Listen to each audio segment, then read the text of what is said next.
নমস্কাৰ এই মুহূৰ্তত জনাইছো অসমৰ প্ৰত্যেকগৰাকী জনসাধাৰণৰ বাবে কেইবাটাও গুৰুত্বপূৰ্ণ খবৰ। আজি হৈছে 20 জানুৱাৰী। আজিৰ দিনটোতে অসমৰ লগতে ভাৰতবৰ্ষৰ বিভিন্ন প্ৰান্তৰ পৰা কেইবাটাও গুৰুত্বপূৰ্ণ খবৰ একত্ৰিত কৰা হৈছে।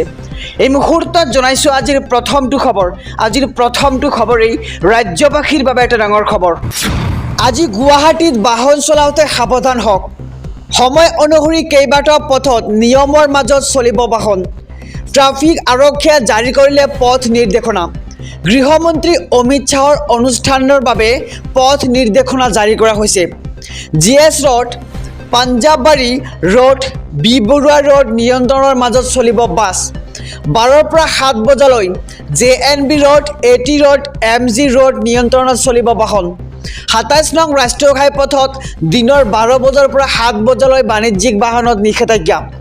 GS ৰোডত ই-ৰিক্সা, ৰিক্সা, ঠেলা চলিব নোৱাৰিব দিনৰ 12 বজাৰ পৰা নিশা 7 বজালৈ। JNB, AT, MG road, Panjabari road, B Barua ৰোডত নচলিব ই-ৰিক্সা আৰু ৰিক্সাসমূহক। লগতে 17 নম্বৰ ৰাষ্ট্ৰীয় বাণিজ্যিক বাহন চলাচল বন্ধ থাকিব আবেলি 4 বজাৰ পৰা নিশা 8 বজালৈ। অৱশ্যে স্কুল বাছ, এম্বুলেন্সৰ বাবে নাথাকিব কোনো নিষেধাজ্ঞা। মহানগৰ যান বাহন আৰক্ষীয়ে জাৰি কৰিলে এই নিৰ্দেশনা। আজি গুৱাহাটীত বাহন চলাওঁতে সাৱধান হওক, কিয়নো কেইবাটাও নিয়ম জাৰি কৰা হৈছে। এই মুহূৰ্তত জনাইছো আজিৰ 2য় নম্বৰ খবৰটো। ৰেচন কাৰ্ডৰ হিতাধিকাৰীলৈ ভাল খবৰ। এইবাৰ সুলভ মূল্যত বুটৰ দাইল, চাহপাত, ৰহৰ দাইল দিয়াৰ চিন্তা চৰ্চা। সুলভ মূল্যৰ দোকানত কম দামতে দিব পাৰে ৰহৰ দাইল, চাহপাত আৰু বুটৰ দাইল। এই মুহূৰ্তৰ খবৰ জনাইছোঁ আমাৰ সমূহ দৰ্শকক। এই ইংগিত দিলে এইবাৰ মন্ত্ৰী ৰঞ্জিত কুমাৰ দাসে। অসমৰ সুলভ মূল্যৰ গ্ৰাহকৰ বাবে ডাঙৰ খবৰ। অসমৰ প্ৰতিখন সুলভ মূল্যৰ দোকানত 3 বিধ সামগ্ৰী কম মূল্যতে দিয়াৰ চিন্তা চৰ্চা কৰিছে এইবাৰ মন্ত্ৰী ৰঞ্জিত দাসে। সুলভ মূল্যত বুটৰ দাইল, চাহপাত, ৰহৰ দাইল দিয়াৰ চিন্তা চৰ্চা কৰা হৈছে আৰু সুলভ মূল্যৰ দোকানত কম দামতে দিব পাৰে ৰহৰ দাইল, চাহপাত আৰু বুটৰ দাইল। এই ইংগিত দিলে এইবাৰ মন্ত্ৰী ৰঞ্জিত কুমাৰ দাসে। এই মুহূৰ্তত জনাইছোঁ আজিৰ 3য় নম্বৰ খবৰটো।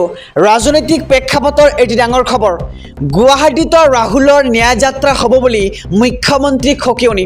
মুখ্যমন্ত্ৰী ডক্টৰ হিমন্ত বিশ্ব শৰ্মাই যি কৰে কৰক, গুৱাহাটীতো হ'ব ন্যায় যাত্ৰা। এয়া ৰাহুল গান্ধীৰ মন্তব্য। ৰাহুল গান্ধীৰ ন্যায় যাত্ৰাক লৈ ভয় খাইছে মুখ্যমন্ত্ৰী হিমন্ত বিশ্ব শৰ্মাই। ন্যায় যাত্ৰাত কোনো নিয়ম ভংগ কৰা নাই ৰাহুল গান্ধীয়ে। জনতাক ৰাহুল গান্ধীৰ পৰা আঁতৰাই ৰখাৰ চেষ্টা কৰিছে মুখ্যমন্ত্ৰী হিমন্ত বিশ্ব শৰ্মাই। ৰাহুল গান্ধীক গ্ৰেপ্তাৰ কৰিব পাৰে যদি কৰক মুখ্যমন্ত্ৰী হিমন্ত বিশ্ব শৰ্মাই।